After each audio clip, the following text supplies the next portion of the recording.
நயனோடு நன்றி புரிந்த பயனுடையார் பண்பு பாராட்டும் உலகு. நீதி வலுவாமல் நன்மைகளை செய்து பிறருக்கு பயன்பட பணியாற்றுகிறவர்களின் நல்ல பண்பை உலகம் பாராட்டும்.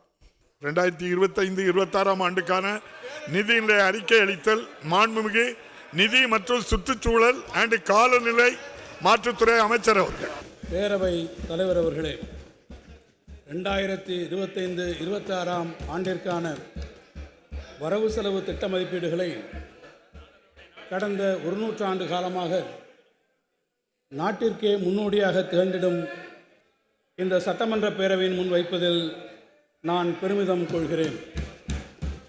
இந்திய திருநாட்டின் இரண்டாவது மிகப்பெரிய பொருளாதாரமாக மதிப்பிடப்படும் தமிழ்நாட்டின் எதிர்கால வளர்ச்சிக்கு அடித்தளம் அமைத்திடும் வகையில் இந்த வரவு செலவு திட்டத்தை உருவாக்கிட ஆலோசனைகள் பல வழங்கி வழிநடத்திய மாண்புமிகு முதலமைச்சர் அவர்களுக்கு என் மனமார்ந்த நன்றிகளை உரித்தாக்குகிறேன்.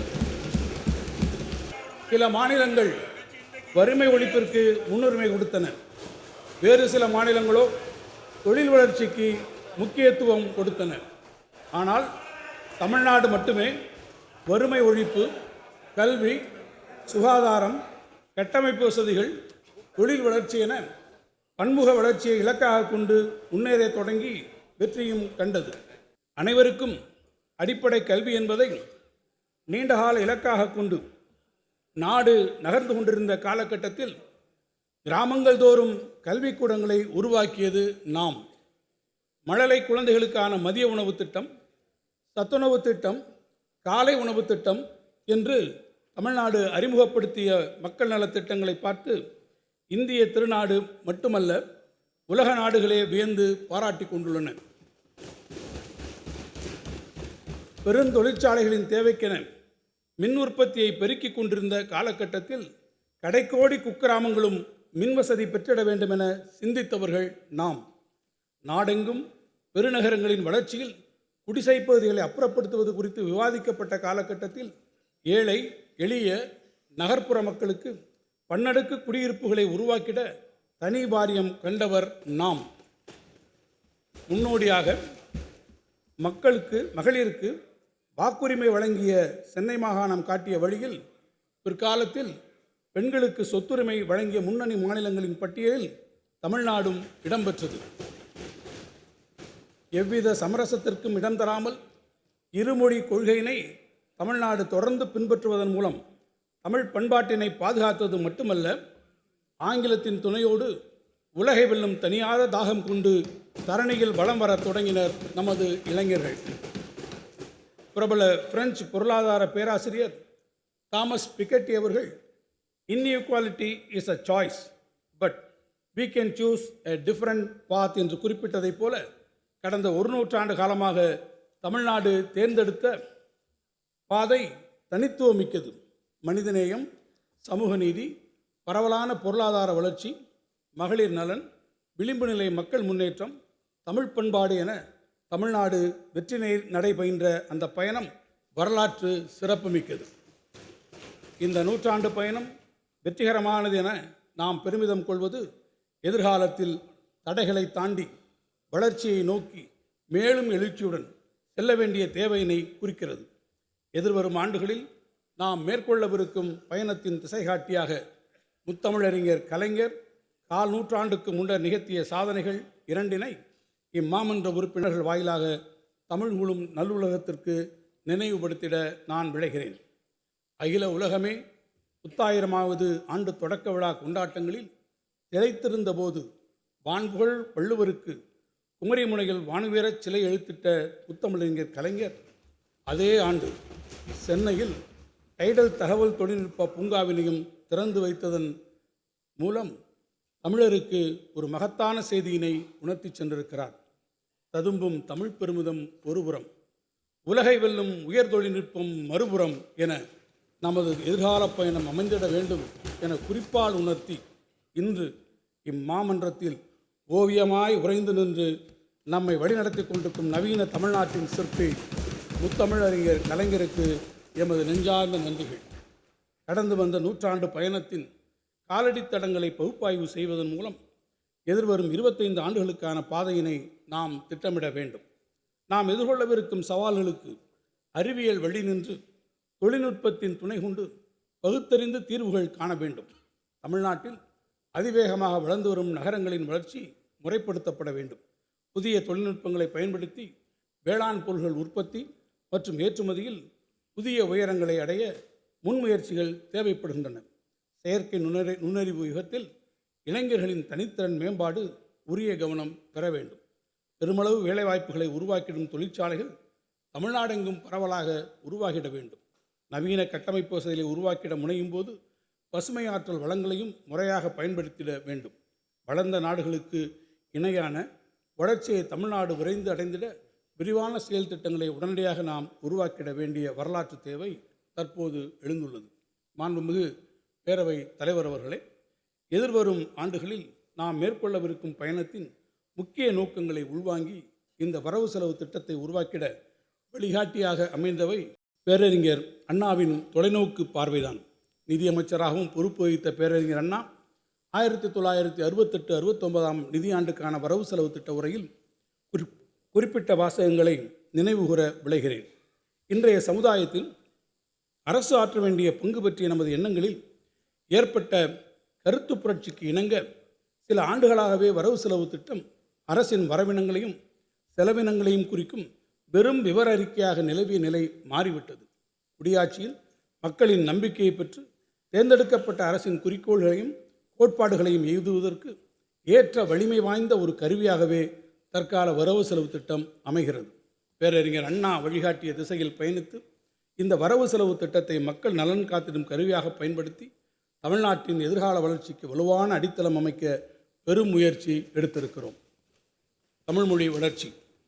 வள்ளுவன் தன்னை உலகினுக்கே தந்து வான்புகழ் கொண்ட தமிழ்நாடு குமரிமுனையில் ஆர்ப்பரிக்கும் அலைகளுக்கு நடுவே அமைதியின் திருவுருவாய் நிமிர்ந்து நின்று தமிழ்ச் சமூகத்தை என்றென்றும் வழிநடத்தும் ஐயன் திருவள்ளுவரின் வானுயரச் சிலை எழுப்பப்பட்ட வெள்ளி விழா ஆண்டினை தமிழ்கூறும் நல்லுலகம் அண்மையில் கொண்டாடி மகிழ்ந்தது. இத்தரணியில் கடலும் மலையும் உள்ளவரை நிலைத்து நிற்கும் வகையில் முத்தமிழறிஞர் கலைஞர் அவர்களால் அமைக்கப்பட்ட திருவள்ளுவரின் பெருஞ்சிலைக்கு பேரறிவுச் சிலை என பெயரிட்டு அழைக்கலாம் என அறிவித்தவர் நமது மாண்புமிகு தமிழ்நாடு முதலமைச்சர் அவர்கள். உலக பொதுமுறை என போற்றப்படும் திருக்குறள் உரைத்திடும் உன்னத வாழ்வியல் நெறிகளை உலகெங்கும் பரப்புவது நமது தலையாய கடமையாகும். காலந்தோறும் அறிஞர்களின் பெருமுயற்சியாலும் பல கல்வி நிறுவனங்களின் முன்னெடுப்பினாலும் இதுவரை திருக்குறள் 28 இந்திய மொழிகளிலும் 35 உலக மொழிகளிலும் மொழிபெயர்க்கப்பட்டுள்ளது. அண்மையில் நடந்து முடிந்த சென்னை பன்னாட்டு புத்தக கண்காட்சியில் ஆசிய, ஆப்பிரிக்க மற்றும் ஐரோப்பிய நாடுகளில் பேசப்படும் 28 வெவ்வேறு மொழிகளில் திருக்குறளை மொழிபெயர்த்திட பன்னாட்டு பதிப்பாளர்கள் முன்வந்துள்ளனர். இதைத் தொடர்ந்து 45 பல்வேறு உலக மொழிகளில் கூடுதலாக மொழிபெயர்க்கப்படும் போது ஐக்கிய நாடுகள் அவையினால் அங்கீகரிக்கப்பட்ட 193 உலக நாடுகளின் அனைத்து அலுவல் மொழிகளிலும் மொழிபெயர்க்கப்பட்ட பெருமையினை திருக்குறள் பெற்றிடும். வான்புகழ் வள்ளுவத்தை உலகெங்கும் கொண்டு சேர்க்கும் உயரிய நோக்கங்கொண்ட இந்த மொழிபெயர்ப்பு திட்டத்தை பிற கல்வி நிறுவனங்களுடன் இணைந்து தமிழ்நாடு பாடநூல் மற்றும் கல்வியியல் பணிகள் கழகம் எதிர்வரும் 3 ஆண்டுகளில் நிறைவேற்றிட 133 லட்சம் ரூபாய் நிதி ஒதுக்கீடு செய்யப்பட்டுள்ளது. இது மட்டுமன்றி தலைசிறந்த தமிழ் இலக்கிய நூல்களை உலக மொழிகளில் கொண்டு செல்லும் மகத்தான முயற்சியின் முதற்படியாய் தேர்ந்தெடுக்கப்பட்ட 500 தமிழ் இலக்கிய நூல்களை ஆங்கிலத்தில் மொழிபெயர்த்திடும் மாபெரும் திட்டத்தினை 20க்கும் மேற்பட்ட புகழ்பெற்ற பன்னாட்டு மற்றும் இந்திய அளவிலான முன்னணி பதிப்பகங்களுடன் இணைந்து தமிழ்நாடு பாடநூல் மற்றும் கல்வியியல் பணிகள் கழகம் கூட்டு வெளியீடாக செயல்படுத்தும். அடுத்த 5 ஆண்டுகளில் ஆண்டிற்கு 100 நூல்கள் வீதம் 500 ஆங்கில மொழிபெயர்ப்பு நூல்களை பதிப்பிக்கும் முயற்சிக்கு முதற்கட்டமாக 10 கோடி ரூபாய் நிதி ஒதுக்கீடு செய்யப்பட்டுள்ளது. நாள்தோறும் மாறிக்கொண்டிருக்கும் இந்த தொழில்நுட்ப யுகத்தில் மருத்துவம், பொறியியல் உள்ளிட்ட உயர்நுட்ப நூல்களை துறை வல்லுநர்களின் வழிகாட்டுதலுடன் இயந்திர மொழியாக்க மெஷின் டிரான்ஸ்லேஷன் தொழில்நுட்பத்தின் துணையுடன் தமிழ் மொழியில் உடனுக்குடன் பதிப்பாக்கம் செய்திட 2 கோடி ரூபாய் நிதி ஒதுக்கப்படும்.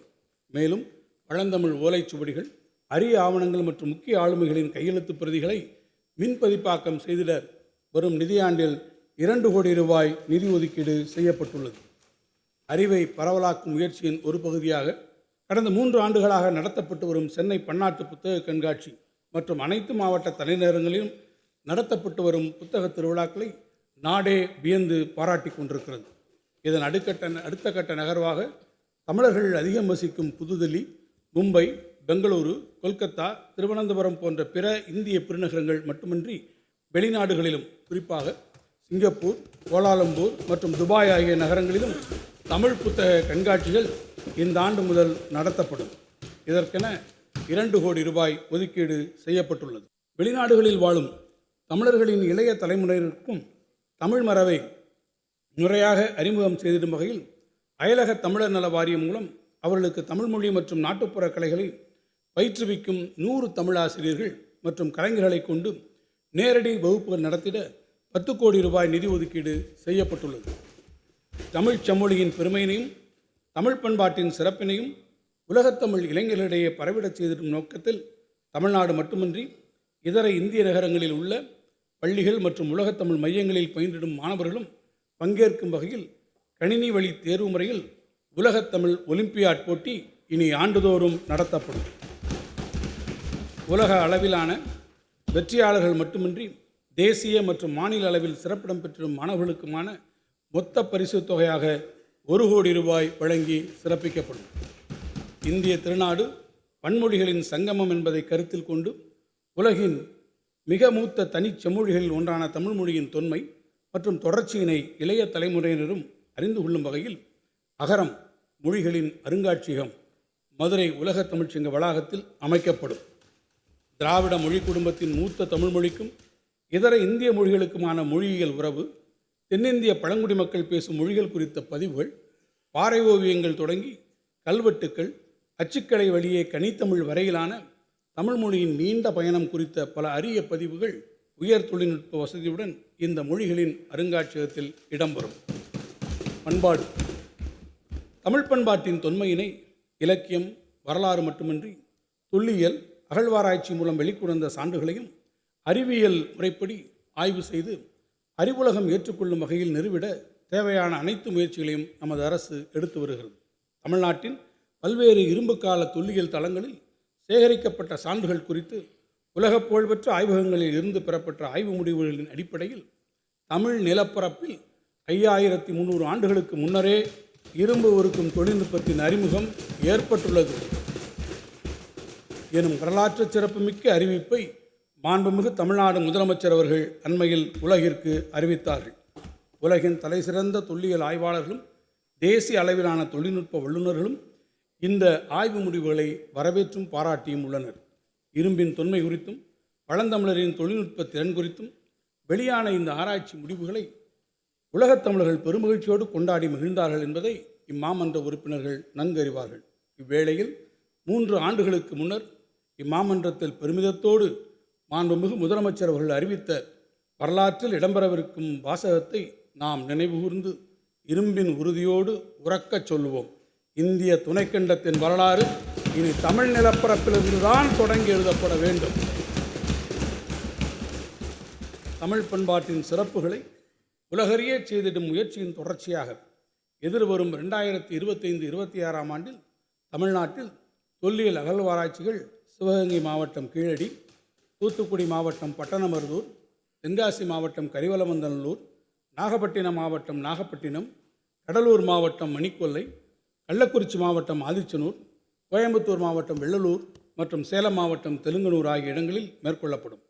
பழந்தமிழரின் பண்பாட்டு அடையாளங்களை தேடும் பயணம் அண்டை மாநிலங்களில் உள்ள பாலூர் ஒடிசா, பெங்கி ஆந்திரா, மஸ்கி கர்நாடகா ஆகிய பகுதிகளுக்கும் விரிவடைந்திருக்கிறது. அகழ்வாராய்ச்சியில் வெளிக்கொணரப்பட்ட தொல்லியல் பொருள்களில் தொல் மரபணுவியல் ஏன்ஷியன் டிஎன்ஏ அனாலிசிஸ், உலோகவியல் பகுப்பாய்வு மெட்டலர்ஜிக்கல் அனாலிசிஸ், நுண் தாவரவியல் மைக்ரோ பாட்டனி, மகரந்த பகுப்பாய்வு போலன் அனாலிசிஸ், தூண்டொலி வெப்பக்கால கணிப்பு ஆப்டிக்கலி ஸ்டிமுலேட்டர் லுமினிசன்ஸ் டேட்டிங், மட்பாண்டவியல் செராமிக் டெக்னாலஜி உள்ளிட்ட உயர் தொழில்நுட்ப ஆய்வுகள் உலகப் புகழ்பெற்ற ஆராய்ச்சி நிறுவனங்களுடன் இணைந்து மேற்கொள்ளப்படும். வரும் நிதியாண்டில் தொல்லியல் அகழ்வாராய்ச்சி மற்றும் அறிவியல் ஆய்வுகள் மேற்கொள்ள 7 கோடி ரூபாய் நிதி ஒதுக்கப்படும். மேலும் தென்கிழக்கு ஆசியா, மத்திய தரைக்கடல் பகுதி, அரேபிய தீபகற்பம் மற்றும் ரோம பேரரசு பகுதிகளுடன் பழந்தமிழர் மேற்கொண்டிருந்த கடல்வழி வணிகச் சிறப்பினை வெளிக்கொணரும் வகையில் பல்வேறு ஆழ்கடல் அகழ்வாய்வுகளை தமிழ்நாட்டின் கடற்கரை பகுதிகளில் மேற்கொள்ள திட்டமிடப்பட்டுள்ளது. முதற்கட்டமாக இந்த ஆண்டு புகழ்பெற்ற தொல்லியல் அறிஞர்களின் ஆலோசனையுடனும் முன்னணி தொழில்நுட்ப நிறுவனங்களின் துணையோடும் காவிரி பூம்பட்டினம் முதல் நாகப்பட்டினம் வரை விரிவான ஆழ்கடல் அகழ்வாய்வு மேற்கொள்ளப்படும். தமிழ்நாடெங்கும் மேற்கொள்ளப்படும் அகழ்வாராய்ச்சிகளில் வெளிக்கொணரப்பட்ட தொல்லியல் பொருட்களை உயர் தொழில்நுட்ப வசதிகள் துணை கொண்டு அழகுற காட்சிப்படுத்தும் வகையில் அருங்காட்சியகங்கள் அமைப்பதன் மூலம் தமிழ் பண்பாட்டின் பெருமையை உலகிற்கு உரிய முறையில் பறைசாற்றிட முடியும் என இந்த அரசு கருதுகிறது. இந்த வகையில் கொடுமணல் அகழ்வாய்வுகளை முன்னிலைப்படுத்தி ஈரோடு மாவட்டத்தில் நொய்யல் அருங்காட்சியகம் 22 கோடி ரூபாய் மதிப்பீட்டிலும், சங்ககால பாண்டியரின் கடல்வழி வணிகச் சிறப்பை விளக்கிடும் வகையில் ராமநாதபுரம் மாவட்டத்தில் நாவாய் அருங்காட்சியகம் 21 கோடி ரூபாய் மதிப்பீட்டிலும் உருவாக்கப்படும். சிந்துவெளி பண்பாட்டு கண்டுபிடிப்பின் நூற்றாண்டு நிறைவை ஒட்டி சென்னை எழும்பூர் அருங்காட்சியகத்தில் சிந்துவெளி பண்பாட்டு அரங்கம் உருவாக்கப்படும். மேலும் தமிழ்நாட்டிற்கு வருகை பெறும் பிற மாநில மற்றும் வெளிநாட்டு சுற்றுலா பயணிகளுக்கு தமிழரின் தொன்மை மற்றும் தொடர்ச்சியின் சிறப்புகளை அறிமுகப்படுத்தும் விதமாக மாமல்லபுரம் மற்றும் திருவண்ணாமலை ஆகிய இடங்களில் தமிழர் பண்பாட்டு அருங்காட்சியகங்கள் உருவாக்கப்படும். காலத்தை வென்ற கைவினைஞர்களின் கைவண்ணத்தில் ஐம்பொன்னால் உருவான 2000க்கும் மேற்பட்ட செப்பு திருமேனிகள் எழும்பூர் அருங்காட்சியகத்தில் இடம்பெற்றுள்ளன.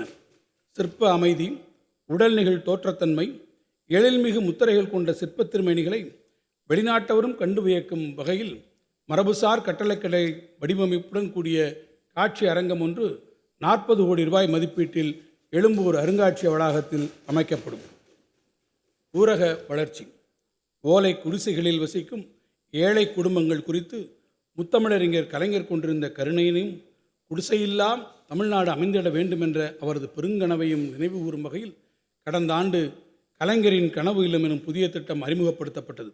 வரும் 2030ஆம் ஆண்டிற்குள் தமிழ்நாட்டின் ஊரகப் பகுதிகளில் 8 லட்சம் கான்கிரீட் வீடுகள் கட்டித்தரும் நோக்கத்துடன் சென்ற ஆண்டு தொடங்கப்பட்ட 1 லட்சம் புதிய வீடுகள் கட்டும் பணிகள் அனைத்து மாவட்டங்களிலும் விரைவாக நடைபெற்று வருகின்றன.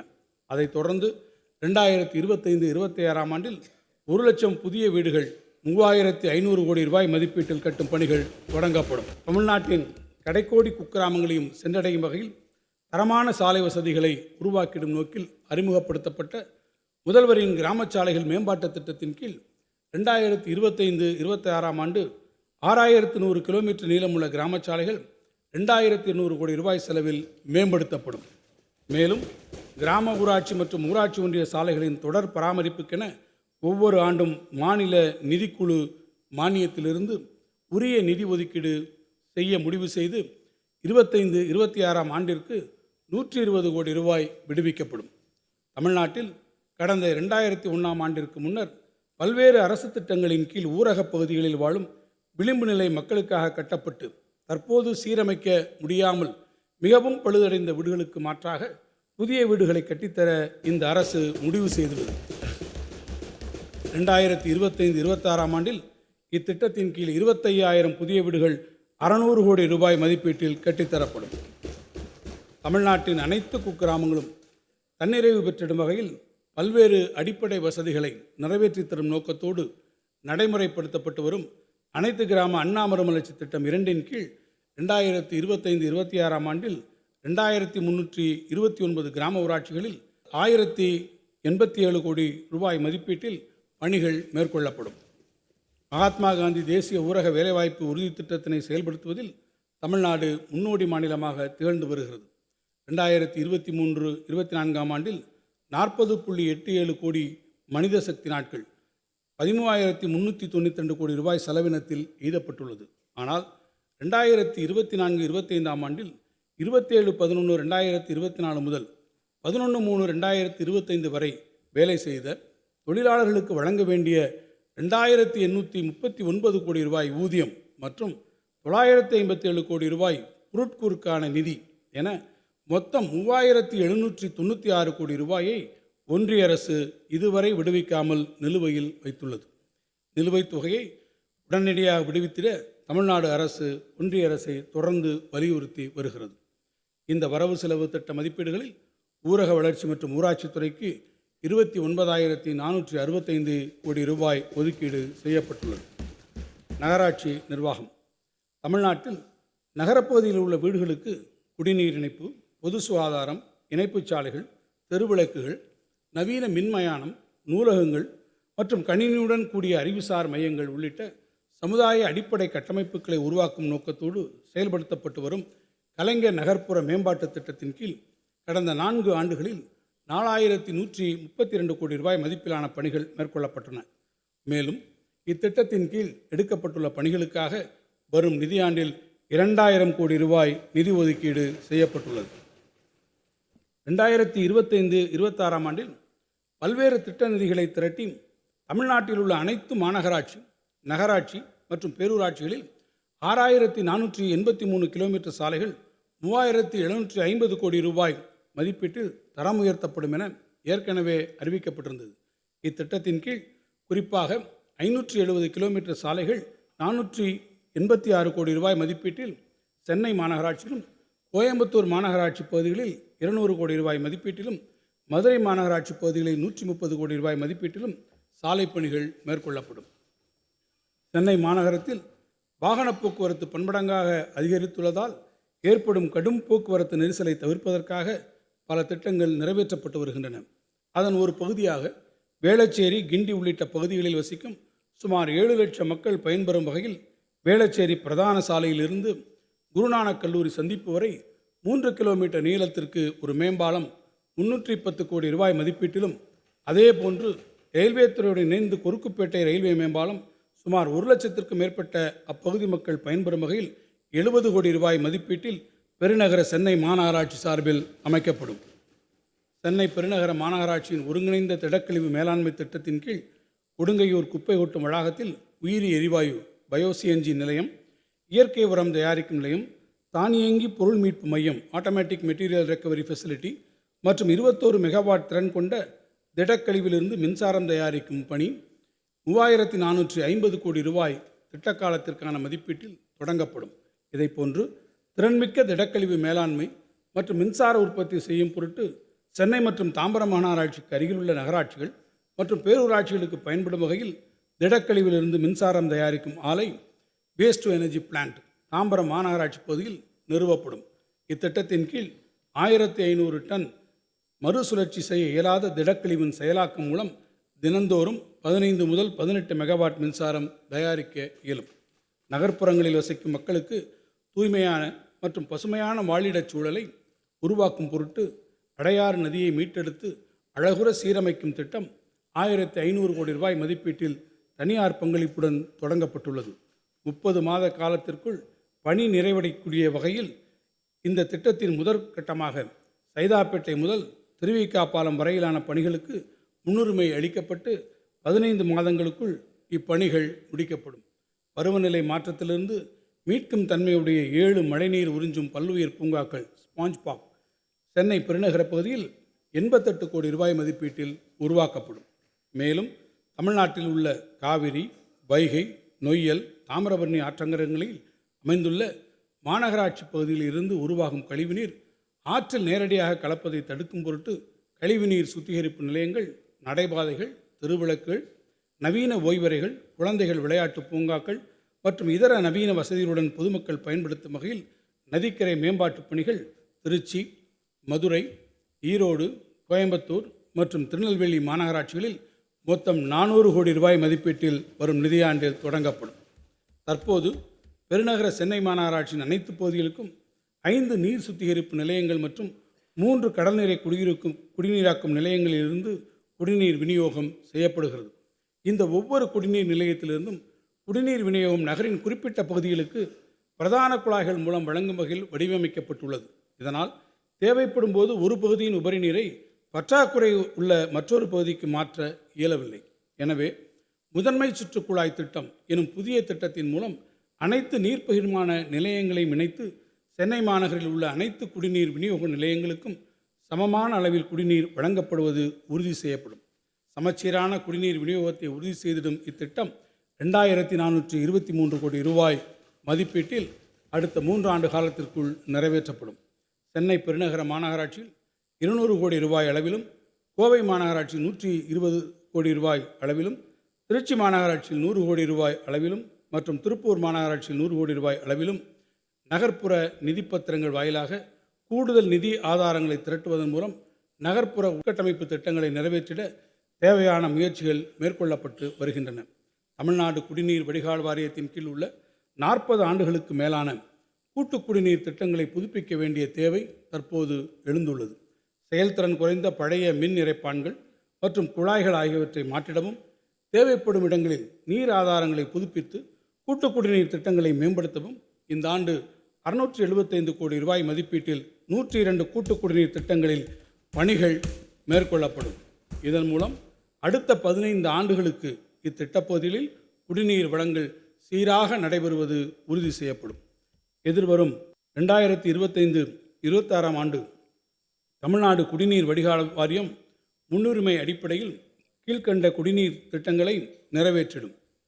புதுக்கோட்டை மாவட்டம், புதுக்கோட்டை மாநகராட்சி, அறந்தாங்கி நகராட்சி மற்றும் 526 ஊரக குடியிருப்புகள் பயன்பெறும் வகையில் கூட்டு குடிநீர் திட்டம் ஒன்று 1820 கோடி ரூபாய் மதிப்பீட்டில் 4.07 லட்சம் மக்கள் பயன்பெறும் வகையில் மேற்கொள்ளப்படும்.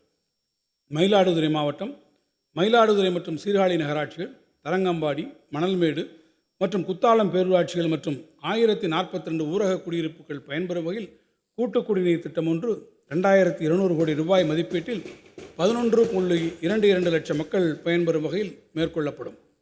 தென்காசி மாவட்டம், கடையநல்லூர் நகராட்சி மற்றும் 493 ஊரக குடியிருப்புகள் பயன்பெறும் வகையில் கூட்டு குடிநீர் திட்டம் ஒன்று 864 கோடி ரூபாய் மதிப்பீட்டில் 5.6 லட்சம் மக்கள் பயன்பெறும் வகையில் மேற்கொள்ளப்படும். தூத்துக்குடி மாவட்டத்தில் உள்ள 639 ஊரக குடியிருப்புகளுக்கான கூட்டு குடிநீர் திட்டம் ஒன்று 370 கோடி ரூபாய் மதிப்பீட்டில் 1.3 லட்சம் மக்கள் பயன்பெறும் வகையில் மேற்கொள்ளப்படும். திருப்பூர் மாவட்டத்தில் உள்ள 1252 ஊரக குடியிருப்புகளுக்கான கூட்டு குடிநீர் திட்டம் ஒன்று 890 கோடி ரூபாய் மதிப்பீட்டில் 4.91 லட்சம் மக்கள் பயன்பெறும் வகையில் மேற்கொள்ளப்படும்.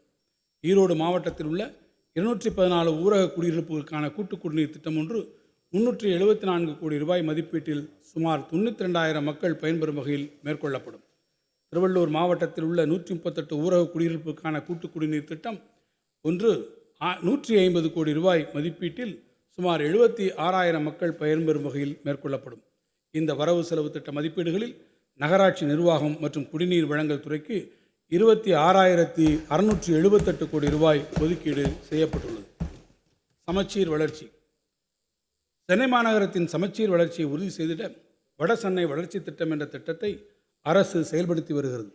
இத்திட்டத்தின் கீழ் பேருந்து நிலையம் அமைத்தல், குடியிருப்பு வசதிகள் ஏற்படுத்துதல், குடிநீர் பணிகள், கல்வி மற்றும் மருத்துவ உட்கட்டமைப்பு பணிகள், ஏரிகள் மற்றும் குளங்கள் மேம்பாட்டுப் பணிகள், கடற்கரை மேம்படுத்துதல், மீன் சந்தை அமைத்தல், உடற்பயிற்சி நிலையம், பூங்காக்கள் மற்றும் விளையாட்டு கட்டமைப்பு பணிகள், மின்மயானங்கள் அமைத்தல், துணை மின் நிலையம் மற்றும் மின்மாற்றிகள், தரம் உயர்த்தும் பணிகள், பல வகை தொழில்நுட்ப கல்லூரி அமைத்தல், திறன் மேம்பாட்டு பயிற்சிகள் வழங்குதல் போன்ற பணிகள் 6,858 கோடி ரூபாய் மதிப்பீட்டில் மேற்கொள்ளப்பட்டு வருகின்றன. நாட்டிலேயே அதிக நகரமயமாதல் மற்றும் அதனுடன் எழும் சவால்களை சந்தித்து வரும் மாநிலங்களும் தமிழ்நாடும் ஒன்று. அதிலும் குறிப்பாக சென்னை, கோவை, திருப்பூர், திருச்சி மற்றும் மதுரை போன்ற நகரங்களை நோக்கி மாநிலத்தின் பல்வேறு பகுதிகளில் இருந்து மக்கள் இடம்பெயர்ந்து வருவதால் உயர்ந்து வரும் மக்கள் தொகைக்கு ஏற்ப சாலை வசதிகள், குடிநீர், தெருவிளக்குகள் மற்றும் கழிவுநீர் அகற்றல் போன்ற அடிப்படை தேவைகளையும், பேருந்து வசதிகள், கல்வி மற்றும் பொது சுகாதார வசதிகளும் விரிவுபடுத்தப்பட்ட பகுதிகளில் வழங்கிட நகர்ப்புற உள்ளாட்சி அமைப்புகள் அதிக அளவில் நிதி ஒதுக்கீடு செய்து மக்களின் தேவைகளை நிறைவேற்றி வருகின்றன. எனினும் பெருநகரங்களின் விரிவாக்கம் ஆங்காங்கே நடைபெறுவதைக் காட்டிலும் பொதுமக்களின் அனைத்து தேவைகளையும் நிறைவு செய்திடும் வகையில் ஒருங்கிணைந்த புதிய நகரங்களை உருவாக்குவது மிகவும் பொருத்தமானது எனும் நகரமைப்பு வல்லுநர்களின் கருத்தை ஏற்று முதற்கட்டமாக சென்னைக்கு அருகே ஓர் புதிய நகரம் சுமார் 2000 ஏக்கர் பரப்பளவில் உருவாக்கப்படும். தகவல் தொழில்நுட்ப பூங்காக்கள், நிதிநுட்ப வணிக மண்டலங்கள், ஆராய்ச்சி மற்றும் மேம்பாட்டு மையங்கள், உயர் தொழில்நுட்ப நிறுவனங்கள், வங்கி மற்றும் காப்பீட்டு நிறுவனங்கள், வணிக வளாகங்கள், வர்த்தக மையங்கள், மாநாட்டுக் கூடங்கள் மட்டுமின்றி அரசு மற்றும் தனியார் துறையின் மூலம் கல்வி மற்றும் சுகாதார சேவைகள் அளிக்கும் நிறுவனங்களும் இந்நகரத்தில் அமைக்கப்படும். சமூகத்தின் உயர் வருவாய் கொண்ட வகுப்பினர், மத்தியதர வகுப்பினர் மற்றும் குறைந்த வருவாய் கொண்ட வகுப்பினர் என அனைவருக்குமான வீட்டு வசதிகள் நிறைந்த பன்னடுக்கு கட்டடங்கள் கொண்டதாக இந்த நகரம் அமையும். விரிவான சாலைகள், தகவல் தொழில்நுட்பம் மற்றும் பசுமை மின்சக்தி அமைப்புகள், பகிர்ந்த பணியிட சேவை மற்றும் நகர்ப்புற சதுக்கங்கள், பூங்காக்கள் போன்ற பொழுதுபோக்கு சேவை கட்டமைப்பு வசதிகளும் இந்நகரில் இடம்பெறும். சென்னை மாநகரை இப்புதிய நகரத்துடன் இணைத்திட உரிய சாலை வசதிகள், விரைவு பேருந்துகள், மெட்ரோ ரயில் விரிவாக்கம் ஆகியவையும் உருவாக்கப்படும். உலகத்தர வசதியுடன் கூடிய புதிய நகரத்தை குளோபல் சிட்டி உருவாக்கிடுவதற்கான முதற்கட்ட பணிகளை டிட்கோ நிறுவனம் விரைவில் தொடங்கும். மகளிர் நலன். ஆணுக்கு இங்கே பெண் நிகர் எனும் சரிநிகர் சமத்துவ பாதையில் மகளிர் நலனுக்காக பல்வேறு முன்னோடி நலத்திட்டங்களை தமிழ்நாடு அரசு செயல்படுத்தி வருகிறது. மகளிருக்கு சொத்துரிமையும், கல்வி, வேலைவாய்ப்புகள் மற்றும் உள்ளாட்சி அமைப்புகளில் தனி இடஒதுக்கீடும் அளித்த முத்தமிழறிஞர் கலைஞர் அவர்களின் வழியில் மாண்புமிகு முதலமைச்சர் அவர்கள் தலைமையிலான இந்த திராவிட மாடல் அரசு மகளிரின் முன்னேற்றத்திற்கு பல புதுமையான திட்டங்களை கடந்த 4 ஆண்டுகளில் செயல்படுத்தியுள்ளது. மாண்புமிகு தமிழ்நாடு முதலமைச்சர் அவர்கள் பதவியேற்ற நாளிலேயே கையெழுத்திட்ட முதல் 5 கோப்புகளில் மகளிர் கட்டணமில்லாமல் பயணம் செய்ய அனுமதிக்கும்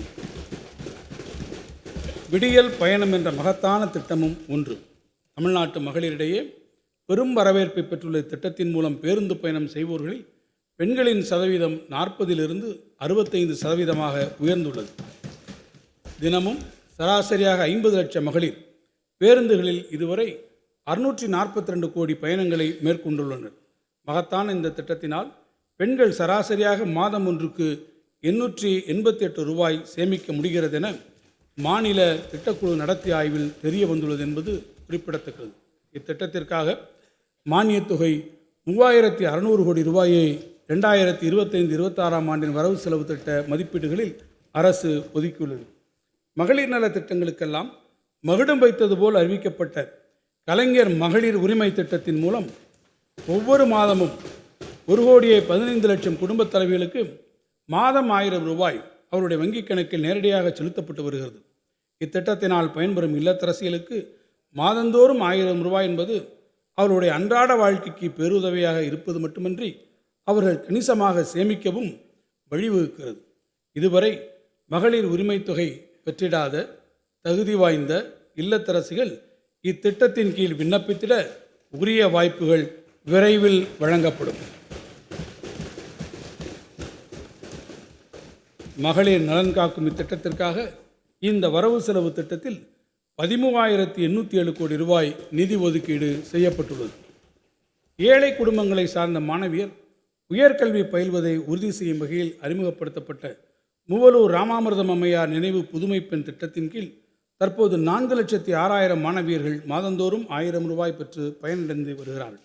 இத்திட்டம் அறிமுகப்படுத்தப்பட்டதற்கு பின் உயர்கல்வியில் சேரும் மாணவியர்களின் எண்ணிக்கை சென்ற கல்வியாண்டில் 19% அதிகரித்து கூடுதலாக 40,276 மாணவியர் கல்லூரிகளில் சேர்ந்துள்ளனர் என்பதை பெருமையுடன் இந்த மாமன்றத்திற்கு தெரிவித்துக் கொள்கிறேன்.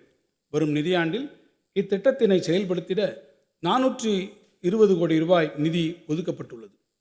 36 ஆண்டுகளுக்கு முன்னர் முத்தமிழறிஞர் கலைஞர் அவர்களால் தருமபுரி மாவட்டத்தில் தொலைநோக்குடன் விதைக்கப்பட்ட சுய உதவிக்குழு திட்டம் இன்று நாடெங்கிலும் கோடிக்கணக்கான மகளிரின் வாழ்வை மேம்படுத்திடும் இயக்கமாக உருவெடுத்துள்ளது. மகளிரிடையே சேமிப்பு பழக்கத்தை ஊக்குவித்து அவர்களை தொழில் முனைவோர்களாக மாற்றி சமுதாயத்தில் பெண்களுக்கு உரிய இடத்தினை உறுதி செய்திடும் நோக்கில் அவர்களின் வளர்ச்சிக்கும் திறன் மேம்பாட்டிற்கும் தேவையான நலத்திட்டங்களை இந்த அரசு தொடர்ந்து நடைமுறைப்படுத்தி வருகிறது. தற்போது 4.76 லட்சம் மகளிர் திட்ட சுய உதவிக்குழுக்கள் இயங்கி வருகின்றன. சுய உதவிக்குழு இயக்கத்தில் இதுவரை இணைந்திராத மகளிர் மற்றும் விளிம்பு நிலை வாழ் குடும்ப உறுப்பினர்களை கொண்டு 10,000 புதிய சுய உதவி குழுக்கள் வரும் நிதியாண்டில் உருவாக்கப்படும்.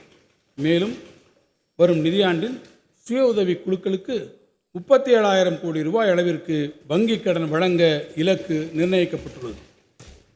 தமிழ்நாட்டின் முத்திரை பதிக்கும் திட்டங்களில் ஒன்றான தோழி பணிபுரியும் மகளிர் விடுதிகள் ஏற்கனவே தாம்பரம், திருச்சி உள்ளிட்ட 13 இடங்களில் 1,303 மகளிர் பயன்பெறும் வகையில் வெற்றிகரமாக இயங்கி வருகின்றன. எதிர்வரும் நிதியாண்டில் காஞ்சிபுரம், ஈரோடு, கரூர் மற்றும் ராணிப்பேட்டை உள்ளிட்ட மேலும் 10 இடங்களில் 800 பெண்கள் பயன்பெறும் வகையில் 77 கோடி ரூபாய் மதிப்பீட்டில் கட்டப்படும். பணிபுரியும் பெண்களின் பாதுகாப்பினை உறுதி செய்திடும் நோக்கத்துடன் நாட்டிற்கே வழிகாட்டும் வகையில் மாவட்டந்தோறும் தோழி விடுதிகள் அமைக்கப்படும் என்ற இலக்கை நோக்கி தமிழ்நாடு வெற்றிகரமாக சென்று கொண்டிருக்கிறது. தமிழ்நாட்டின் குக்கிராமங்களில் இருந்தும் மாணவியர் தங்களது உயர்கல்வி கனவை நனவாக்கிடும் வகையில் பெருநகரங்களுக்கு வருகை புரியும் போது அவர்களுக்கு தரமிக்க மற்றும் பாதுகாப்பான விடுதி வசதிகள் அமைத்திட வேண்டிய தேவையை அரசு உணர்ந்துள்ளது. எனவே எதிர்வரும் நிதியாண்டில் சென்னை, கோவை மற்றும் மதுரை ஆகிய மாநகரங்களில் தலா 1000 மாணவியர் தங்கும் வகையில் அனைத்து நவீன வசதிகளுடன் மொத்தம் 275 கோடி ரூபாய் மதிப்பீட்டில் 3 மாணவியர் விடுதிகள் அமைக்கப்படும். தமிழ்நாடு பணிபுரியும் மகளிர் விடுதிகள் நிறுவனத்தால் பராமரிக்கப்பட இருக்கும் இவ்விடுதிகளின் சேர்க்கையில் பொருளாதாரத்தில் பின்தங்கிய பிற்படுத்தப்பட்டோர், மிகவும் பிற்படுத்தப்பட்டோர், ஆதி திராவிடர், பழங்குடியினர் மற்றும் சிறுபான்மையின மாணவர்களுக்கு உரிய முன்னுரிமை வழங்கப்படும். 3ஆம் பாலினத்தவரின் நல்வாழ்விற்கென நாட்டிற்கே முன்னோடியாக பல்வேறு புதுமையான திட்டங்கள் தமிழ்நாட்டில் நடைமுறைப்படுத்தப்பட்டு வருகின்றன. இவர்களின் சமூக பொருளாதார மேம்பாட்டினை உறுதி செய்து வாழ்க்கையில் வெற்றி பெற அவர்கள் உயர்கல்வி கற்பது இன்றியமையாததாகும். எனவே புதுமை பெண் மற்றும் தமிழ் புதல்வன் திட்டத்தின் கீழ் உயர்கல்வி பயிலும் மாணவ மாணவியர்களுக்கு மாதந்தோறும் 1000 ரூபாய் உதவித்தொகை வழங்கும் திட்டம் இவர்களுக்கும் விரிவுபடுத்தப்படும். 3ஆம் பாலினத்தவர்களுக்கு உரிய விழிப்புணர்வினையும் வேலைவாய்ப்புகளில் சம வாய்ப்பையும் வழங்குவதன் மூலமே அவர்களுடைய கண்ணியமான வாழ்வினை உறுதி செய்த முடியும் என்று இந்த அரசு உறுதியாக நம்புகிறது. இந்த உயர் நோக்கத்தினை முன்னிறுத்தி ஓர் முன்னோடி முயற்சியாக 3ஆம் பாலினத்தவரை போக்குவரத்து மேலாண்மை, திருவிழா காலங்களில் கூட்ட நெரிசலை கட்டுப்படுத்தல் போன்ற பணிகளை மேற்கொள்ளும் வகையில் உரிய பயிற்சிகள் வழங்கி ஊர்காவல் படையில் ஈடுபடுத்திட திட்டமிடப்பட்டுள்ளது. இதன் முதற்கட்டமாக 50 3ஆம் பாலினத்தவர்களை கொண்டு சென்னை, தாம்பரம், ஆவடி மாநகரங்களில் இம்முன்னோடி திட்டம் செயல்படுத்தப்படும்.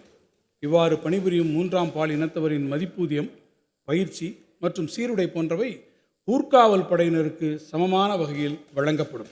இந்த முன்னோடி முயற்சி மூலம் 3ஆம் பாலினத்தவரின் சுயமரியாதையுடன் கூடிய வாழ்வு உறுதி செய்யப்படுவதுடன் அவர்கள் சமூக நீரோட்டத்தில் இரண்டர கலந்து வாழ்வதற்கான வாய்ப்பும் ஏற்படும். மூத்த குடிமக்கள் நலன். முதுமை மானுட வாழ்வின் தவிர்க்க இயலாத கட்டமாகும். தனிமை, மருத்துவ நலன் மற்றும் பொருளாதார சார்பு உள்ளிட்ட பல்வேறு சவால்களை எதிர்கொள்ள நேரிடும் மூத்த குடிமக்களின் முழுமையான பராமரிப்பிற்கென மதுரை, கோயம்புத்தூர், திருச்சி, சேலம், திருப்பூர், ஈரோடு, தூத்துக்குடி, வேலூர், தஞ்சாவூர் மற்றும் திண்டுக்கல் உள்ளிட்ட மாநகராட்சிகளில் 10 கோடி ரூபாய் நிதி ஒதுக்கீட்டில் 25 அன்புச்சோலை மையங்கள் அமைக்கப்படும். இந்த பகல் நேர பாதுகாப்பு மையங்களில் முதியவர்கள் தோழமை உணர்வுடனும் பயனுள்ள பணிகளிலும் ஈடுபடலாம். பகல் நேர பராமரிப்பு உதவி, அத்தியாவசிய மருத்துவ பராமரிப்புக்கான ஏற்பாடுகள் மற்றும் பொழுதுபோக்கு நடவடிக்கைகள் உள்ளிட்ட பல்வேறு சேவைகளை தன்னார்வ தொண்டு நிறுவனங்களின் துணையுடன் இந்த அன்புச்சோலைகள் வழங்கும். குழந்தைகள் நலன். பசிப்பினி மருத்துவ நிலம் அனித்தோ செய்தோ கூர்மின் எமக்கே புறநானூறு. சங்ககாலத்தைச் சார்ந்த குறுநில மன்னர் ஒருவர் ஏழை எளியோரின் பசியை போக்கியதால் பசிப்பினியை போக்கிய மருத்துவராக போற்றப்படுகிறார். அம்மரபின் வழிவந்து தமிழ் சமூகத்தை வழிநடத்திய தலைவர்கள் பலரும் காலந்தோறும் வறுமையை அகற்றிடமும் மாணவர்களின் கல்வி நலன்களை பாதுகாத்திடமும் பல முன்னோடி திட்டங்களை அறிமுகப்படுத்தி வந்துள்ளனர். அதன் தொடர்ச்சியாக பள்ளிக் கல்வியை மேலும் பரவலாக்கவும் கற்றலை இனிமையாக்கவும் எல்லா குழந்தைகளும் பசியின்றி கல்வியறிவு பெற்றிடவும் எந்த தியாகத்தையும் செய்திடுவோம் என்று அறிவித்த மாண்புமிகு முதலமைச்சர் அவர்களின் உன்னத நோக்கத்தினை உள்வாங்கி அறிமுகப்படுத்தப்பட்ட முதலமைச்சரின் காலை உணவு திட்டம் வாயிலாக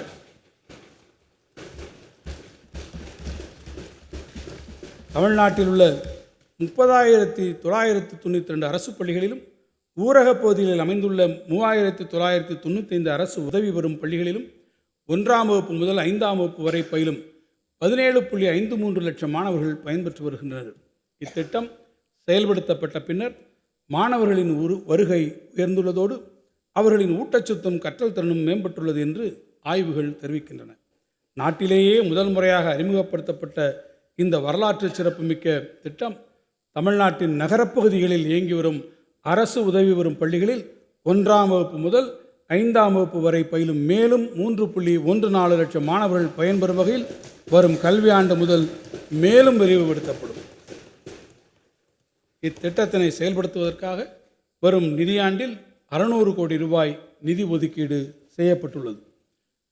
மேலும் குழந்தைகள் நல மையங்களில் அடிப்படை வசதிகளை உறுதி செய்திடும் வகையில் வரும் நிதியாண்டில் சுமார் 83 கோடி ரூபாய் செலவில் வாடகை கட்டடங்களில் இயங்கி வரும் 500 குழந்தைகள் நல மையங்களுக்கு புதிய கட்டடங்கள் கட்டப்படும். ஒருங்கிணைந்த குழந்தைகள் மேம்பாட்டு திட்டத்திற்காக வரும் நிதியாண்டில் 3676 கோடி ரூபாய் ஒதுக்கப்படும்.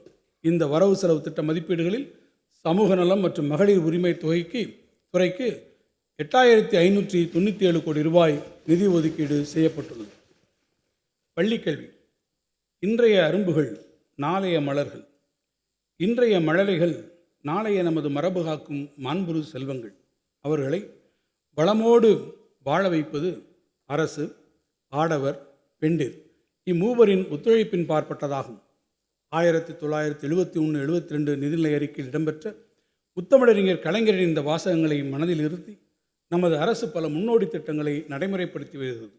தமிழ்நாட்டின் கல்வி வளர்ச்சிக்கு பெரும் பங்காற்றி வரும் தலைசிறந்த கல்வியாளருமான பேராசிரியர் அன்பழகன் அவர்களின் பெயரால் நடைமுறைப்படுத்தப்பட்டு வரும் பள்ளி மேம்பாட்டு திட்டத்தின் கீழ் 2025-26 ஆண்டில் அரசு பள்ளிகளில் கூடுதல் வகுப்பறைகள், அறிவியல் ஆய்வகங்கள் மற்றும் குடிநீர் வசதி உள்ளிட்ட உள்கட்டமைப்பு வசதிகளை உருவாக்கிடும் பொருட்டு 1000 கோடி ரூபாய் நிதி ஒதுக்கீடு செய்யப்படும். உயர் தொழில்நுட்பத்தை மாணவர்களுக்கு அறிமுகப்படுத்துவதன் மூலம் கற்றல் கற்பித்தல் சூழலை நவீனமாக்கிட இந்த அரசு உரிய நடவடிக்கைகளை தொடர்ந்து எடுத்து வருகிறது. 2025-26 ஆண்டில் 2000 பள்ளிகளுக்கு 160 கோடி ரூபாய் மதிப்பீட்டில் கணினி ஆய்வகங்கள் மேம்படுத்தப்படும். அதிக எண்ணிக்கையில் மாணவர்கள் பயின்று வரும் பள்ளிகளில் உள்ள 880 உயர் தொழில்நுட்ப ஆய்வகங்கள் 56 கோடி ரூபாய் மதிப்பீட்டில் தரம் உயர்த்தப்படும்.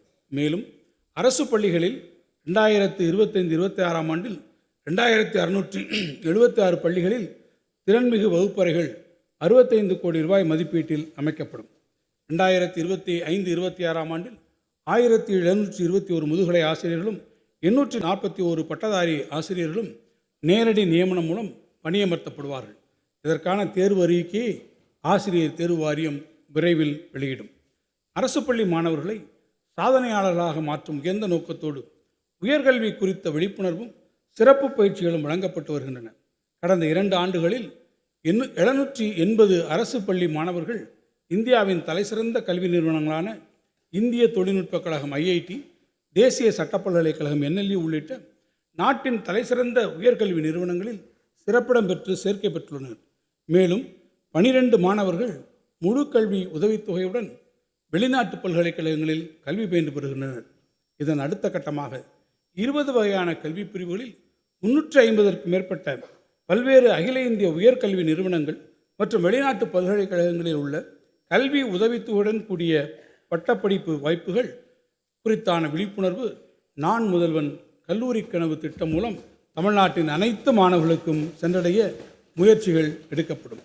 முதற்கட்டமாக மாநிலத்தின் அனைத்து 388 ஊராட்சி ஒன்றியங்களில் அமைந்துள்ள 500 அரசு பள்ளிகளில் உயர்கல்வி குறித்தான விழிப்புணர்வு மற்றும் சிறப்பு பயிற்சிகள் வழங்கப்படும். இதன் மூலம் இந்த 500 அரசு பள்ளிகள் மட்டுமின்றி அருகில் அமைந்திருக்கும் இதர அரசு பள்ளி மாணவர்களும் பயனடையும் வகையில் இத்திட்டம் நிறைவேற்றப்படும் போது 9ஆம் வகுப்பு முதல் 12ஆம் வகுப்பு வரை படித்திடும் 1 லட்சம் அரசு பள்ளி மாணவர்கள் முதற்கட்டத்தில் பயனடைவார்கள்.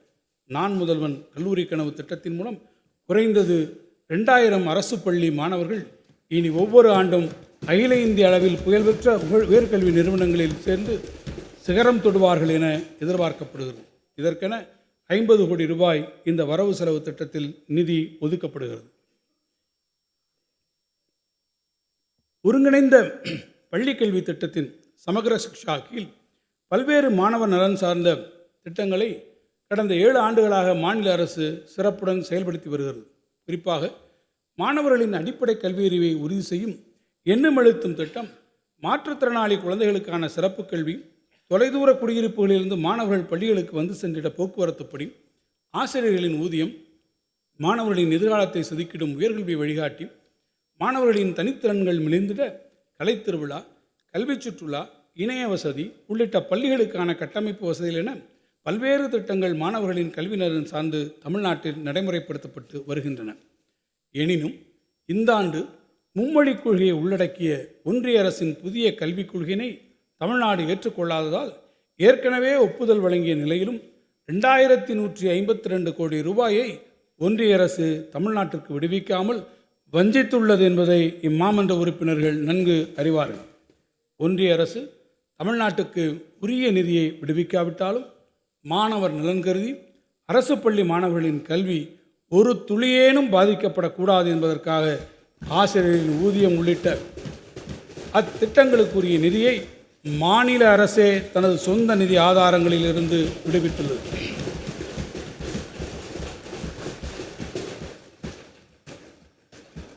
நெருக்கடியான இந்த சூழ்நிலையிலும் 2000 கோடி ரூபாய் நிதியினை இழந்தாலும் இருமொழிக் கொள்கையினை விட்டுத்தர மாட்டோம் என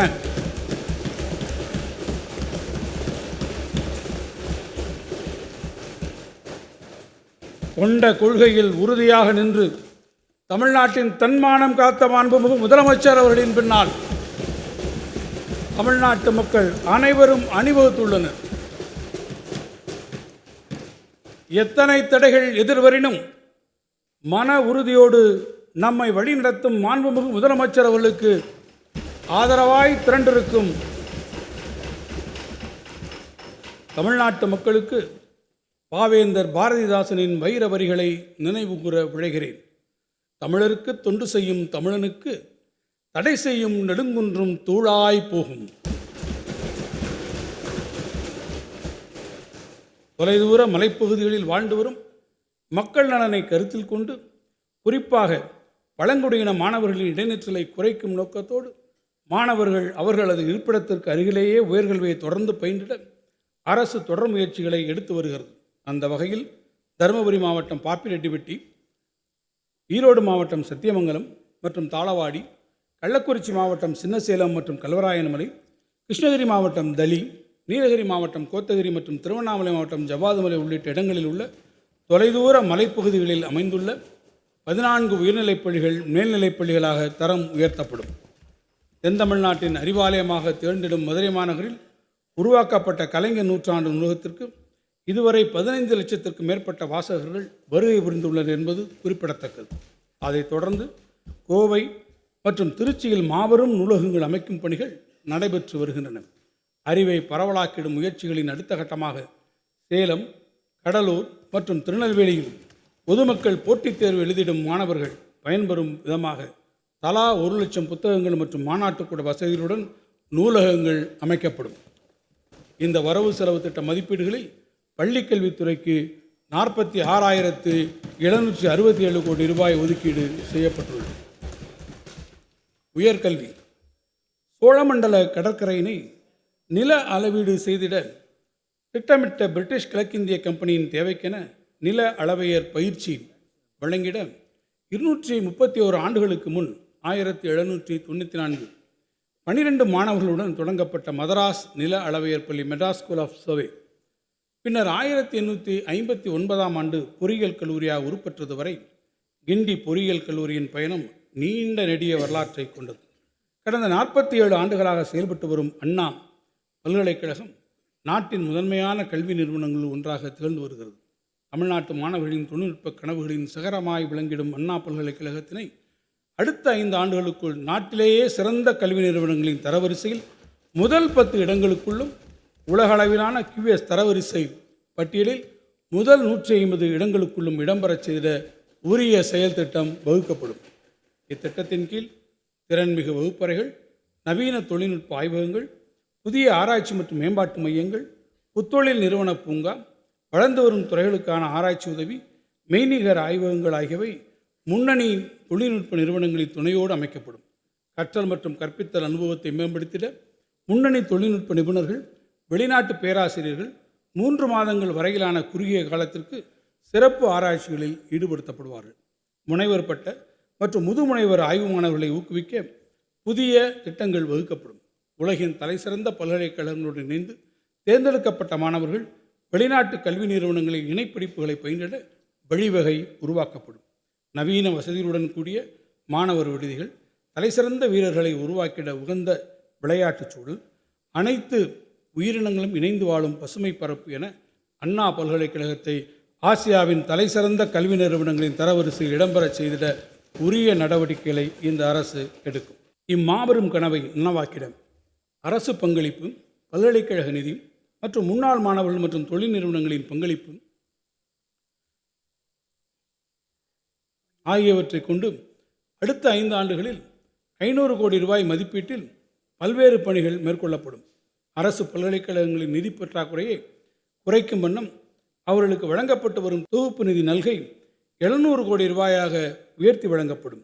மேலும் தமிழ்நாட்டில் செயல்படும் அரசு பல்கலைக்கழகங்களின் கல்வி செயல்பாடுகள், ஆராய்ச்சி திறன் மேம்பாடு, ஆசிரியர்களுக்கான தொடர்பயிற்சி, பாடத்திட்ட மேம்பாடு, தேர்வு முறை மற்றும் நிர்வாக சீர்திருத்தம் ஆகிய தளங்களில் உரிய முன்னேற்றங்களை கொண்டு வரும் நோக்கில் 200 கோடி ரூபாய் கொண்ட சிறப்பு தொகுப்பு நிதியம் உருவாக்கப்படும்.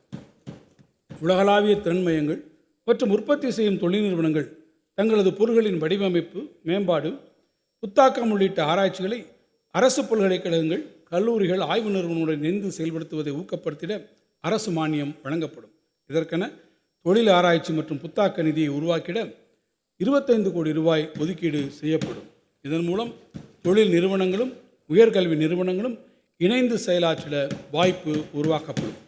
தமிழ்நாட்டில் உள்ள அரசு பொறியியல் கல்லூரிகள் வளர்ந்து வரும் தொழில்நுட்ப முன்னேற்றங்கள் மற்றும் தொழில்துறைகளின் தேவைகளை நிறைவு செய்யும் விதமாக செயற்கை நுண்ணறிவு, ஆர்டிஃபிஷியல் இன்டெலிஜென்ஸ், இணைய பாதுகாப்பு, சைபர் செக்யூரிட்டி, மேம்படுத்தப்பட்ட உற்பத்தி தொழில்நுட்பம், அட்வான்ஸ்டு மேனுஃபேக்சரிங் டெக்னாலஜி, எந்திரவியல், ரோபோட்டிக்ஸ், மின்வாகன தொழில்நுட்பம், எலக்ட்ரிக் வெஹிக்கிள் டெக்னாலஜி மற்றும் சுற்றுச்சூழல் பொறியியல், என்விரான்மெண்டல் இன்ஜினியரிங் உள்ளிட்ட வளர்ந்து வரும் துறைகளில் புதிய பட்டப்படிப்புகள் வரும் கல்வியாண்டு முதல் அறிமுகம் செய்யப்படும். இவ்வகை நவீன தொழில்நுட்ப படிப்புகளை மாணவர்களுக்கு முறையாக அறிமுகம் செய்திட 50 கோடி ரூபாய் மதிப்பீட்டில் அரசு பொறியியல் கல்லூரிகளில் திறன்மிகு மையங்கள், சென்டர்ஸ் ஆஃப் எக்ஸலன்ஸ், முன்னணி தொழில் நிறுவனங்களுடன் இணைந்து உருவாக்கப்படும். அதேபோன்று அரசு பலவகை பாலிடெக்னிக் தொழில்நுட்ப கல்லூரிகளில் திறன்மிகு உற்பத்தி, ஸ்மார்ட் மேனுஃபேக்சரிங் டெக்னாலஜி, இணைய பாதுகாப்பு, சைபர் செக்யூரிட்டி அண்ட் நெட்வொர்க்கிங், உணவு தொழில்நுட்பம், ஃபுட் டெக்னாலஜி, புதுப்பிக்கத்தக்க ஆற்றல் தொழில்நுட்பம், ரெனியூவபிள் எனர்ஜி டெக்னாலஜி, ஆளில்லா வான்கலம் வடிவமைப்பு, ட்ரோன் டிசைன் அண்ட் அப்ளிகேஷன் ஆகிய துறைகளில் புதிய பட்டய படிப்புகள் அறிமுகப்படுத்தப்படும். தமிழ்நாட்டில் இயங்கி வரும் அரசு கலை மற்றும் அறிவியல் கல்லூரிகளில் முதல் மற்றும் 2ஆம் சுழற்சி முறையில் மாணவர்கள் அதிகம் விரும்பி தேர்ந்தெடுக்கும் பாடப்பிரிவுகளில் கூடுதலாக 15,000 இடங்கள் வரும் கல்வியாண்டு முதல் தொடங்கப்படும். இம்முயற்சிக்கு தேவையான கட்டமைப்பு மற்றும் மனித வளத்திற்கென 15 கோடி ரூபாய் நிதி ஒதுக்கீடு செய்யப்பட்டுள்ளது. உயர்கல்வி சேர்க்கை விகிதத்தை பொறுத்தவரை நாட்டிற்கே முன்னோடியாக தமிழ்நாடு தொடர்ந்து திகழ்ந்து வருகிறது. அந்த சாதனை அளவை மேலும் உயர்த்திடும் வகையில் கல்லூரி மாணவர்களுக்கு தரமான உயர்கல்வியினை தொடர்ந்து வழங்கிட இந்த அரசு பல முன்முயற்சிகளை எடுத்து வருகிறது. பெருந்தலைவர் காமராசர் கல்லூரி மேம்பாட்டு திட்டத்தின் கீழ் தமிழ்நாட்டில் உள்ள அனைத்து அரசு பொறியியல் கல்லூரிகள், அரசு கலை மற்றும் அறிவியல் கல்லூரிகள், அரசு பலவகை தொழில்நுட்ப கல்லூரிகள் மற்றும் அண்ணா பல்கலைக்கழக உறுப்பு கல்லூரிகளில் திறன்மிகு வகுப்பறைகள், நவீன ஆய்வகங்கள், மின் பதிப்புகள் கொண்ட நூலகங்கள், மாணவர் விடுதிகள் போன்ற உள்கட்டமைப்பு வசதிகள் 2025-26ஆம் ஆண்டில் 300 கோடி ரூபாய் மதிப்பீட்டில் உருவாக்கப்படும். பொறியியல், வேளாண்மை உள்ளிட்ட தொழில் படிப்புகளில் அரசு பள்ளி மாணவர்களுக்கு 7.5% உள்ளொதுக்கீடு கடந்த 2021-22ஆம் ஆண்டு கல்வியாண்டில் அறிமுகப்படுத்தப்பட்டது.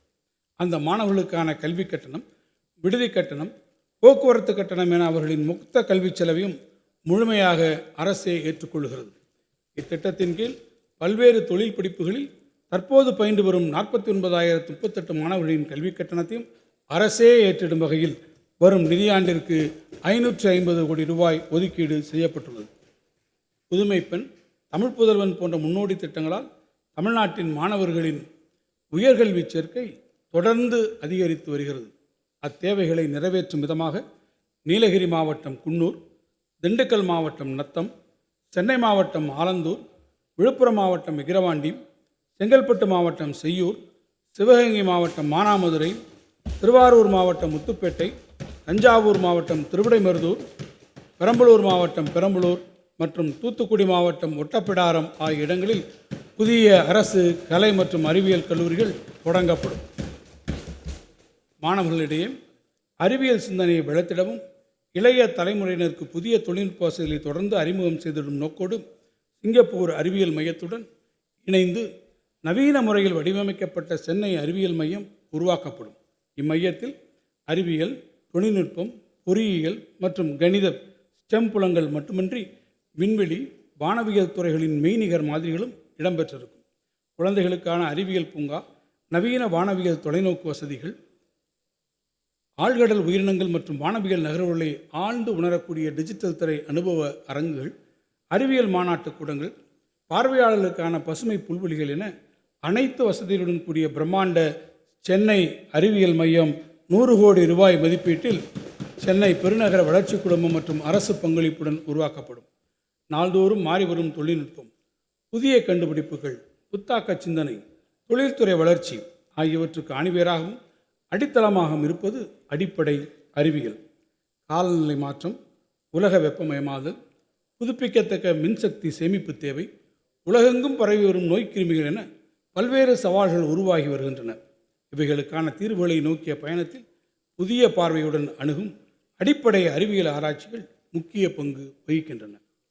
மருத்துவம், பொறியியல் உள்ளிட்ட துறைகளின் வளர்ச்சியில் தமிழ்நாடு சிறந்து விளங்குவதைப் போன்று அடிப்படை அறிவியல் மற்றும் கணித பேசிக் சயின்சஸ் அண்ட் மேத்தமெட்டிக்ஸ் ஆராய்ச்சி சூழலும் தமிழ்நாட்டில் மேம்பட வேண்டும் என்று கல்வியாளர்கள் கருதுவதை நமது அரசு கவனமாக பரிசீலித்து தமிழ்நாட்டில் சென்னை மற்றும் கோவையில் 2 அடிப்படை அறிவியல் மற்றும் கணித ஆராய்ச்சி மையங்களை Indian Institute of Science, Tata Institute of Fundamental Research போன்ற நாட்டின் புகழ்பெற்ற ஆய்வு நிறுவனங்களுடன் இணைந்து உருவாக்கிட 100 கோடி ரூபாய் நிதி வழங்கப்படும்.